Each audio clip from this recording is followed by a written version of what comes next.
আছে আপনি কি কি সমস্যা ব্যাকে সবাই জব দিচ্ছে চাল তো মেলা গুলাই পাইছি অনেকদিন পরে হ্যাঁ অনেক গুলান চাল পাইছি তো এখন খিদা লাগছে কোনকা মাশাআল্লাহ অনেক গুলান চাল পাইছি চাল দেবো আজকে আর একটা ব্যাগ কি হলো মন নাই কো হয় জানিচ্ছে দাও দাও বাড়ি কোন জায়গাতে আপনি এই ধামাল বাড়ি ধামাল হ্যাঁ হ্যাঁ ধামাল তো আপনি তো চাল অনেক গুলান করে পান টানা লিয়া পারেন না তো আজকে এইটুকে আজকে এই কথা চাইছি বাবা কি করবো তেলা করা হয় না আপনি শরীরের শক্তি আছে না খাটা খাবে না তো মা দাও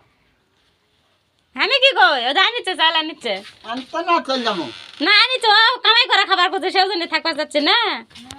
হ্যাঁ রোজগার করে খাবেন শরীরের শক্তি আছে জোর আছে আমি কি কই আমার সাথে কথা কয় না দুধ দিলা শুনবো না তাই করছে তো ওলা কস গলা শুনবে না শসা তোলা লোক পাচ্ছে না শসা উঠে দিলে তো টাকা দেয় কি টাটা আনালে আসা লাগবে না আপনি খালি বসে থেকে তুলা দিবেন চালের ব্যাগ ঘাড়ত করে ঢয় তখন ইয়া হয় না গো শসা তোলা মানুষ লালাবে খালি